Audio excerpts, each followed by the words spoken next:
विद्यार्थी मित्रों, online classes में आप विद्यार्थियों का फिर से स्वागत है। आज हम काव्य 5 धरती को महकाएं का स्वाध्याय देखते हैं।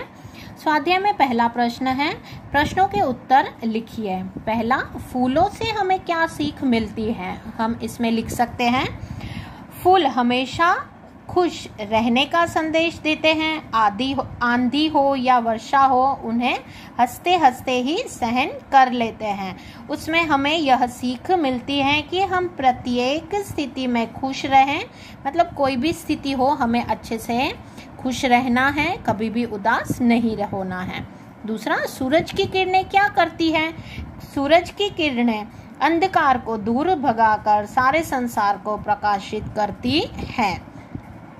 तीसरा है, दीपक जग को कैसे रोशन करता है? खुद जलकर दूसरों को जगमगा देता है। इस तरह से दीपक जो है रोशन कर देता है, जग को रोशन कर देता है। फोर्थ है, धरती को स्वच्छ और सुंदर बनाने के लिए आप क्या करेंगे? आपको क्या करना है? इसमें आपको अपने हिसाब से ये क्वेश्चन का आंसर लिखना है, क्योंकि अलग अलग लोग अलग अलग तरह से ये बात लिख सकते हैं। जो आपको समझ में आया आप उसके आधार पर इसका आंसर लिख सकते हैं। पांचवा है, जग में नाम कमाने के लिए हमें क्या करना चाहिए? जग में नाम कमाने के लिए हमें सदा अच्छे काम करने चाहिए। दिनहीन लोगों की सेवा करनी चाहिए। जो गरीब लोग हैं उसकी हमें सेवा करनी चाहिए। उसके बाद है, आपकी कल्पना के आधार पर जब आप किसी वस्तु का नाम लेते हैं तो उनकी तस्वीर आपके सामने आ जाती है। जरा सोचें तो उससे संबंधित और चित्र भी मस्तिष्क में उभरने लगते हैं। उदाहरण के तौर पर घेरे के भीतर फूल शब्द का नाम लेते ही पंखुड़ियों में लिखे भाव सामने आने लगते हैं। आप इसी तरह अन्य घेरे में लिखे गए शब्द संबंधी अन्य शब्द सोचकर पंखुड़ियों में लिखें। यहाँ पर जो दिया हुआ है, देखिए ये उदाहरण दिख रहा है आपको कि यहाँ पर क्या क्या दिया गया है। देखिए, ताजगी, कोमलता, फूल, सुगंध, खुशी, ये सारे आपको दिया गया है। इसके आधार पर धरती, ठीक है, दी हुई है धरती। दूसरा शब्द है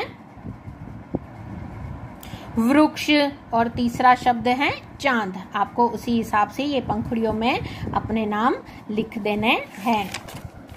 उसके बाद है तीसरा क्वेश्चन, समान प्रास वाले शब्द पढ़िए और बोलिए। यहाँ पर आपको बोलना है मानवीय, मानवता, महानता, सज्जता, इस तरह से आपको ये बोलना है। एक बार लिख भी लेना है।